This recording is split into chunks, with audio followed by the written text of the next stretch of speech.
할렐루야. 살아계신 하나님께서 이 시간도 우리와 함께 하심을 믿습니다. 오늘은 다니엘서 6장 1절부터 10절까지의 말씀을 가지고 unshakable, 흔들리지 않는 성도 8번째 시간으로 세상에 당당하게 서는 그리스도인, 세상에 당당하게 서는 그리스도인이란 제목으로 하나님 말씀 증거하도록 하겠습니다. 다니엘서 6장을 보시면은 다니엘은 이제 82세의 노인의 모습입니다. 다니엘은 그동안 바벨론, 페르시아 두 제국을 거치면서 느부갓네살 왕, 벨사살 왕 두 명의 왕을 이미 섬겼고 이제 세 번째 왕 다리오 왕을 대면하고 있습니다. 이 다니엘은 참 대단하고 뛰어난 지도자이면서 그래서 이 모든 왕들이 옆에 두고 싶었던 그런 사람인 것 같습니다. 대개 정권이 바뀌면요, 옛날 같으면 새로운 왕정이 들어서면 그 이전에 왕을 섬기던 사람들은 뭐 귀향을 가든지 물러나든지 다 물러나지 않습니까? 하지만 다니엘은 다시 관직을 얻었고 계속해서 승승장구합니다. 다니엘이 여러 왕정을 거치면서도 어떻게 추락하지 않고 계속해서 상승할 수가 있었을까요? 다니엘서 6장은 다니엘이 어떻게 10대 시절부터 82세 노인이 될 때까지 다른 사람들보다 오래 롱런할 수 있었는지를 세 가지로 말해주고 있습니다. 첫 번째, 전문성을 길러야 롱런할 수 있다는 겁니다.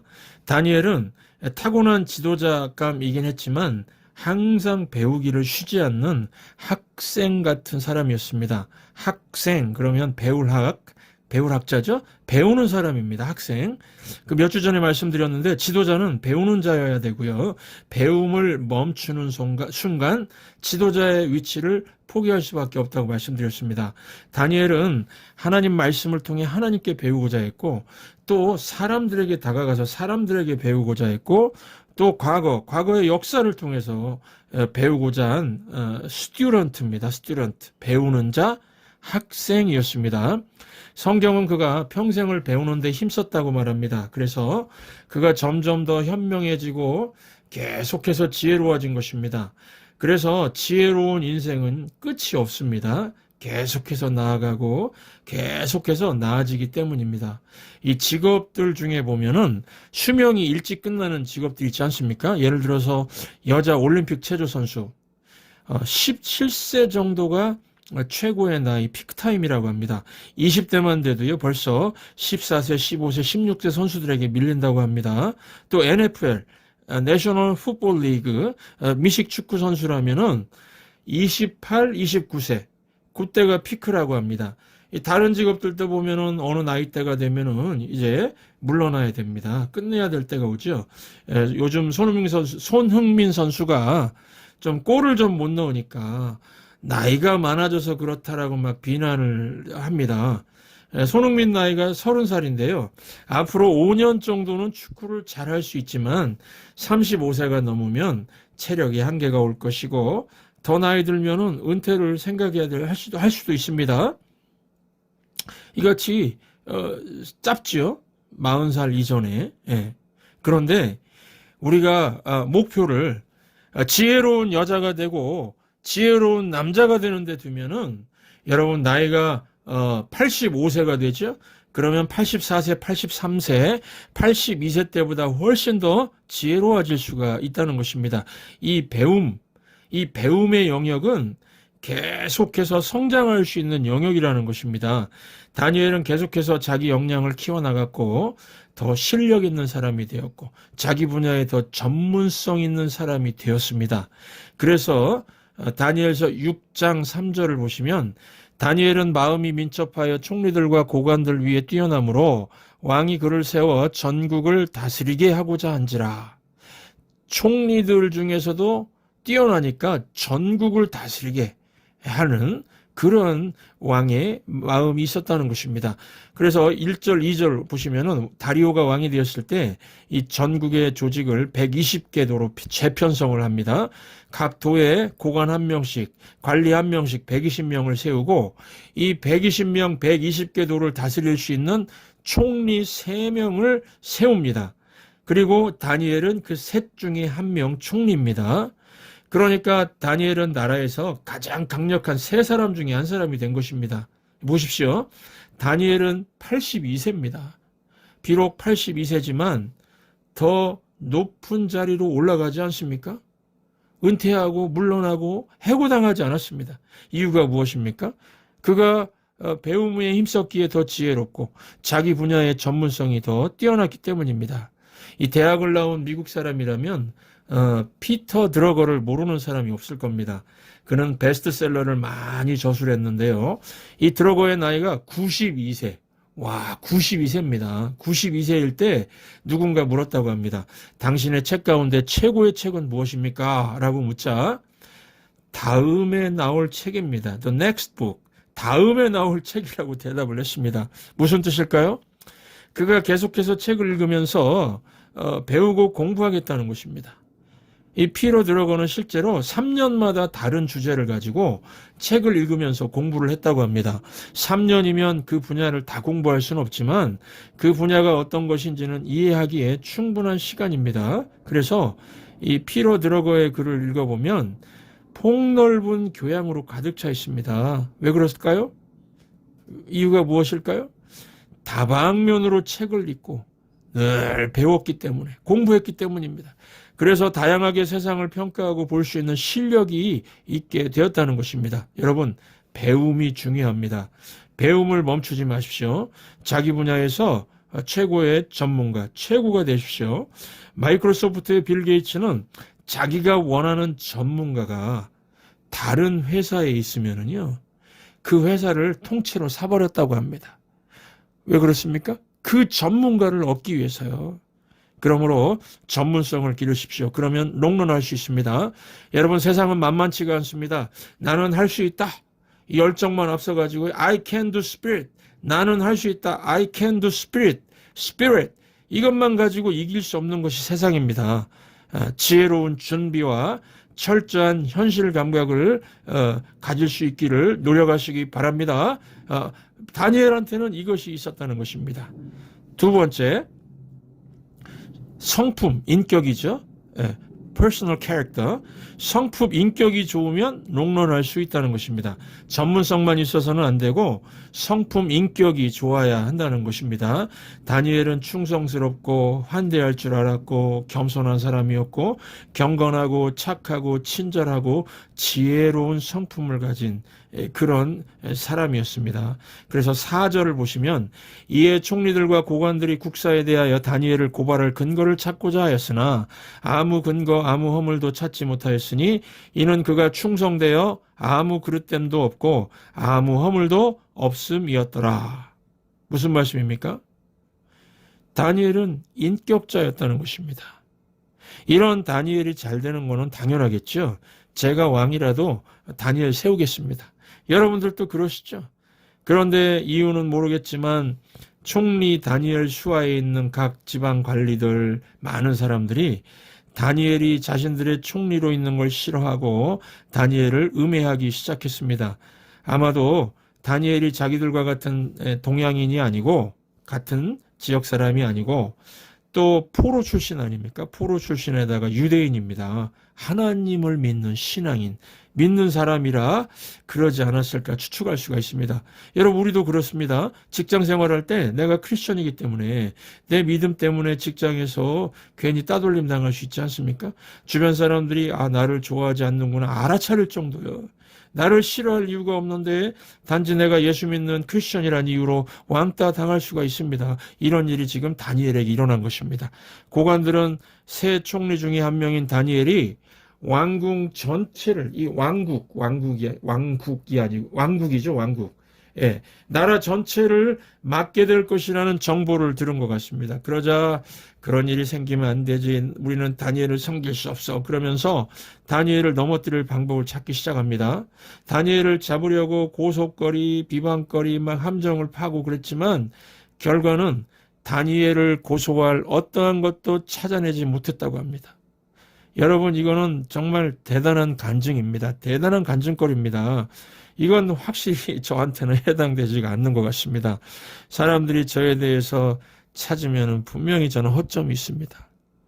예, 비난받을 것도 분명히 있거든요. 아마 여러분들도 그러시죠. 사람들이 여러분들 흠 찾아내면 찾아낼 수 있지 않습니까? 그런데 다니엘에게는 뭐 더러운 거, 스캔들, 위선적인 면들, 나쁜 성격 무엇이든 찾으려고 애썼는데 대적하는 이들 하는 말이 비방거리를 아무것도 찾지 못했다는 겁니다. 이와 같이 다니엘의 인격 성품이 그를 롱런하게 만들었습니다. 인격자, 성품 좋은 다니엘을 생각하면 떠오르는 물고기가 있습니다. 여러분 혹시 유리메기라는 물고기 들어보셨습니까? 유리메기, glass catfish라고 하는데요. 살이 투명해서 가시가 훤히 다 보이는 물고기입니다. 이렇게 속과 겉이 투명한 사람이 다니엘이었습니다. 오늘날 이 교회와 크리스천들이 욕을 먹는 이유가 겉과 속이 달라서 그렇습니다. 위선자라고 비난받지요? 어느 목사님이 군대를 갔는데 군대 앞에 일반 교회를 가게 되었다고 합니다. 선교헌금 작정 시간이 되었는데 수중에 돈이 없어서 담배 안 피는 사람에게 담배 대신 주는 연초비라고, 담배 안 피는 연초비, 담배 대신 주는 겁니다. 돈을 1,600원을 주는 연초비가 있는 걸 알고 그걸 작정했다고 합니다. 그리고 이제 제대를 했는데 기도 때마다 연초비 1,600원, 연초비 1,600원 제대로 완납했느냐 자꾸 떠올랐다고 합니다. 그런데 한편 또 마음 한구석에서는 제대했으니까 다 끝난 거 아니냐 이런 마음이 들고요. 하지만 분명히 여러분들 이거 하나님 앞에서 약속한 것이죠. 하나님 앞에 약속한 겁니다. 그래서 결국에 그 목사님이 1,600원 곱하기 12개월 1년치죠. 해서 19,200원을 송금을 했다고 합니다. 이 목사님 간증입니다. 그 목사님. 그러면서 제가 한 말과 제 행동을 일치했을 때 그 감격, 기쁨이 대단했습니다. 감격을 맛보게 되었습니다. 이렇게 간증했습니다. 여러분, 크리스천의 생명력이 어디 있습니까? 뭐 더 강해지는 거? 더 높아지는 것입니까? 아닙니다. 앞뒤가 같고 겉과 속이 같고 말과 마음이 같고 말과 행동이 같고 마침내 내 삶과 죽음이 같은 것입니다. 예수님이 그렇게 사셨습니다. 우리 삶의 한 절이라도 예수님을 닮아갈 수 있기를 바랍니다. 우리 천성교회와 우리 천성교회 성도님들은 다니엘같이 유리매기같이 투명한 교회, 투명한 성도님들 되시기 바랍니다. 세 번째, 다니엘의 롱런 비결입니다. 세상 앞에 당당히 드러내놓고 하나님께 충성한 것이 다니엘을 롱런하게 했다는 것입니다. 다니엘은 전문성도 인격적인 성품뿐만 아니라 하나님에 대한 충성을요, 세상 앞에 공개적으로 드러내놓고 했습니다. 오픈 크리스천이죠. 오픈했습니다. 자신의 믿음, 하나님에 대한 사랑과 헌신 모두 드러냈습니다. 당당히 기도했고 당당히 하나님을 전했습니다. 다니엘이 느부갓네살 왕을 하나님 앞으로 인도한 거 기억하시죠? 공개적으로 왕을 전도하고 왕을 하나님 앞에 인도했습니다. 당시 모든 사람들이, 심지어는 다니엘을 대적하는 사람들조차도 다니엘의 믿음, 다니엘의 헌신, 다니엘이 신앙적인 사람이라는 걸 다 알고 있었습니다. 5절 보시면은 그들이 이르되 이 다니엘은 그 하나님의 율법에서 근거를 찾지 못하면 그를 고발할 수 없으리라 라고 합니다. 무슨 말입니까? 다니엘의 신앙 가지고 그거 가지고 꼬투리 잡지 않으면은 다른 거는 길이 없다는 겁니다. 다니엘은 하나님 빼면 아무것도 남는 것이 없다는 그런 사람이라는 것을 주변의 불신자들도 인정을 한 겁니다. 대단합니다. 다니엘 아무것도 부정을 저지른 것이 없고 흠잡을 데가 없었다는 것입니다. 그래서 고관들은 마침내 다니엘을 무너뜨리려고 함정을 팝니다. 6절부터 9절 보시면은 이에 총리들과 고관들이 모여 왕에게, 다리오 왕입니다, 나아가서 그에게 말하되 다리오 왕이여 만수무강하옵소서, 만수무강하옵소서. 이 아부하는 장면이죠. 그리고 그들이 말합니다. 우리 모두가 의논한 것을 말씀드립니다. 다니엘은 포함 안 됐죠. 그러면데도 우리 모두가 이렇게 얘기했습니다. 왕이여 그것은 곧 이제부터 30일 동안에 누구든지 왕에게만 기도하게 하는 것입니다. 지금 이 사람들이 뭐 하는 겁니까? 왕의 자아를 부추기는 겁니다. 뭐라고 부추깁니까? 앞으로 30일 동안 왕이 정한 명을 어기고 다른 신에게 기도하면 사자굴에 집어 던져 죽이자는 금령을 만드소서 하는 겁니다. 그러면서 그 조서에 왕의 도장을 찍어서 메대와 바사에 고치지 아니하는 규례를 따라 그것을 다시 고치지 못하게 하옵소서. 이렇게 완전히 참 뭐죠? 다니엘을 잡기 위한 함정이죠. 여러분, 다리오 왕이 자기를 부추겨 주니까 그렇게 하겠다고 도장을 찍어버립니다. 당시 메대와 바사법에 따르면 왕이 법을 만들었다 할지라도 왕이 고칠 수 없게 되어 있었습니다. 여러분, 이런 상황에서 다니엘이 선택할 수 있는 옵션들을 한번 우리가 생각해 보면 좋겠습니다. 첫째, 금령을 받아들이고 30일 동안 왕에게 기도하는 척 하면서 가짜로 기도하자. 첫 번째 옵션이겠죠. 두 번째, 피켓 들고 공개적으로 왕의 금령에 항의하자. 왕에게 기도 안 합니다, 안 합니다, 못 합니다. 이거는 좋은 방법은 아닙니다. 메대와 바사는 민주주의 체제가 아니니까요. 미국 같으면 1인 시위에서 법을 개정할 수도 있지만 다니엘이 있는 메대와 바사에서는 가능성이 없는 일입니다. 세 번째 옵션, 다니엘이 개인적으로 왕을 찾아가서 요청하는 것입니다. 분명 다리오 왕은 좋아할 것입니다. 왜냐하면 그가 다니엘을 세웠고 전국을 다스리게 하려고 할 만큼 신임이 있었으니까요. 다니엘은 왕과 친분이 좋았습니다. 그래서 왕에게 찾아가서 왕이시여, 제가 유대인이고 하나님을 믿는 거는 알고 계셨죠. 저를 좀 봐주십시오. 이렇게 어필할 수도 있을 겁니다. 하지만 이것도 왕조차도 법을 개정할 수 없는 그 현실이었습니다. 그러면 네 번째 옵션, 다니엘이 30일 동안 하나님께 기도하는 거 중단하는 겁니다. 30일만 쉬자. 다섯 번째 옵션, 하나님께 기도를 하되 남이 모르게 비밀리에 하는 겁니다. 숨어서 하자. 여러분, 다니엘이 이렇게 숨어서 하게 되면요, 대적하는 이들이 이기는 겁니다. 왜냐하면 다니엘의 믿음은 공개적으로 당당하게 세상 앞에 나아가는 믿음이었는데 그걸 못하고 그걸 팽개치게 만드는 거니까요. 다니엘은 드러내놓고 기도하는 사람이었습니다. 식사 기도도 그렇게 했을 겁니다. 어떤 분들은 식당에서 기도하고 먹는 걸 두려워하는 분들이 있습니다. 이 사람들이 어떻게 생각할까? 광신자라고 생각할 거야. 그냥 속으로 기도하면 되지. 삼원각 아니면은 어디 다른 음식점, 식당들 가서 그냥 속으로만 기도하면 되지. 다른 사람들 이상하게 보는 건 나는 싫어. 이런 분들이 있습니다. 여러분, 이 다니엘이라면은 여러분이 어떤 옵션 중에서 어느 걸 선택하시겠습니까? 가장 쉬운 것입니까? 아니면 마음속 편한 것입니까? 아니면 사자굴에 던져짐을 당할지도 모르는 그런 선택하시겠습니까? 세상 앞에 우리가 하나님을 위해 당당히 설 수 있으십니까? 우리가 교회에서 하나님 앞에 당당히 설 수 있습니다. 그런데 인터넷상에서 당당히 설 수 있습니까? 막 비난하고 비판하는 글이 막 올라오는데 거기에 아닙니다, 하나님은 신실하십니다, 이렇게 할 수 있습니까?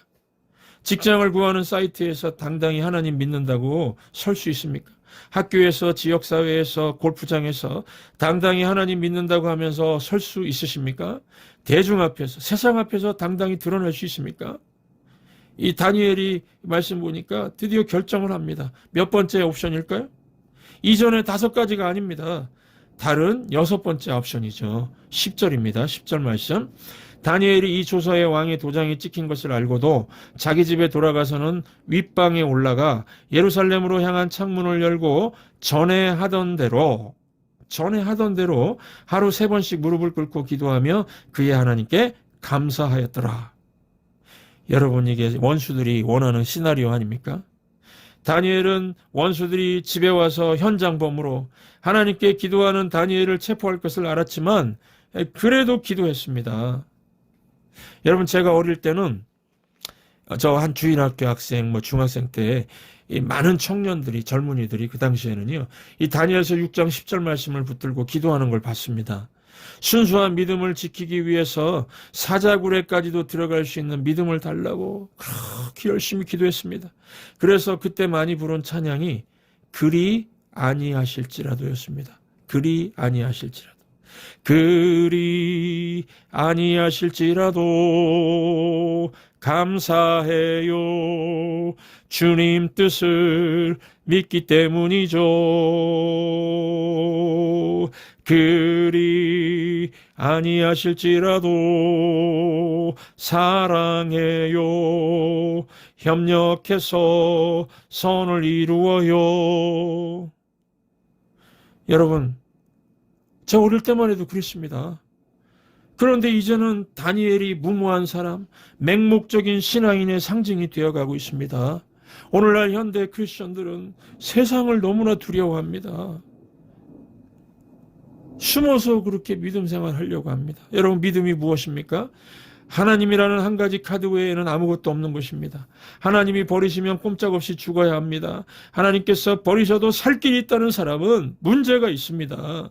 하나님께 쓰임받는 사람들의 공통점은요, 이 성경 보시고 또 기독교 교회 역사, 교회사 보시면은 공통점이 있습니다. 하나님께 쓰임받았던 사람들의 공통점은 말씀 붙들고 단순하게 나아갔다는 겁니다.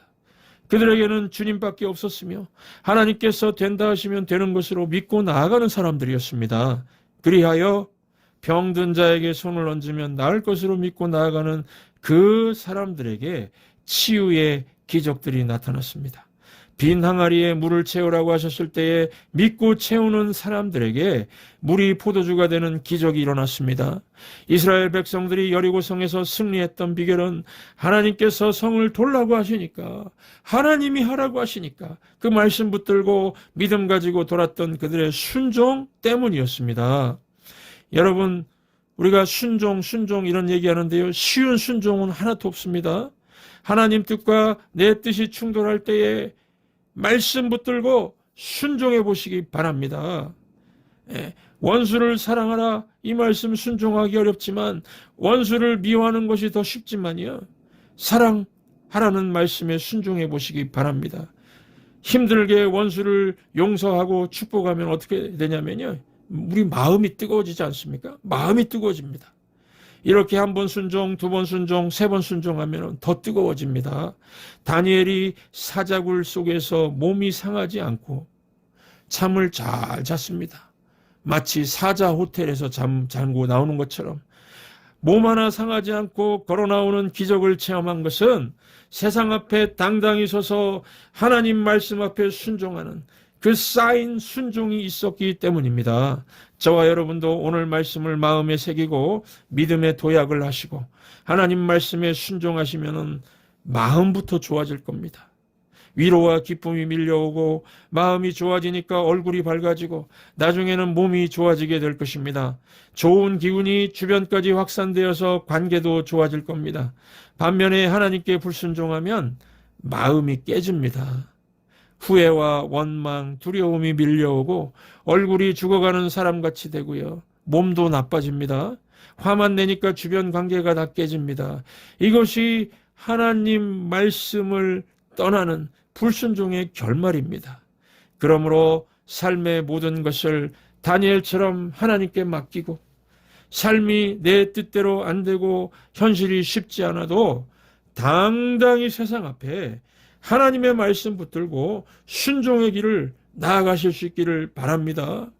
여러분, 정말 제가 목사로서 답답한 것은 요즘에 그 커밍아웃이라고 하죠.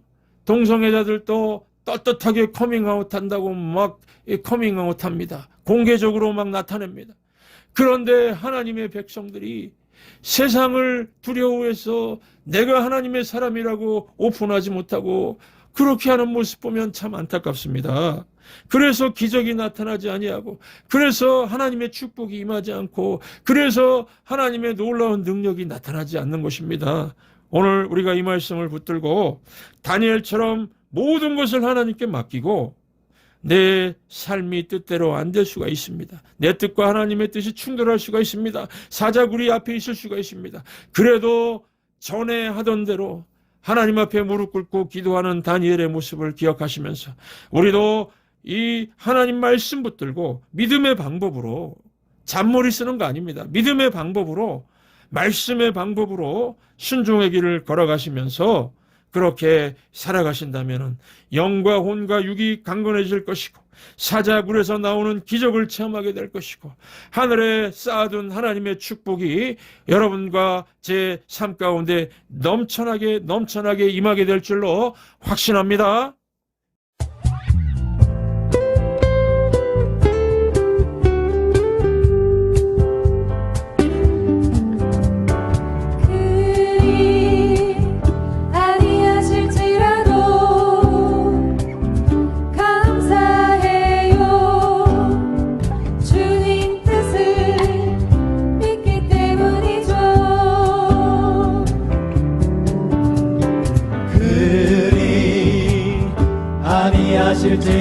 아니하실지라도 사랑해요. 합력해서 선을 이루어요.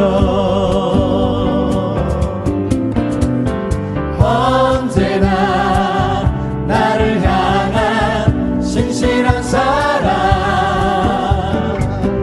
우리를 향한 그 크신 사랑,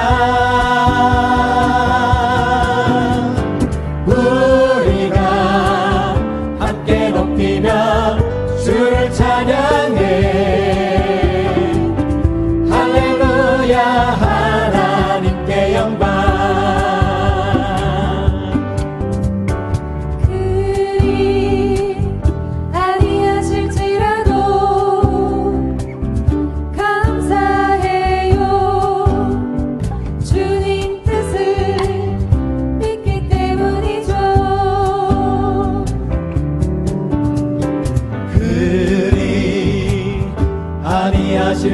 아니하실지라도 사랑해요.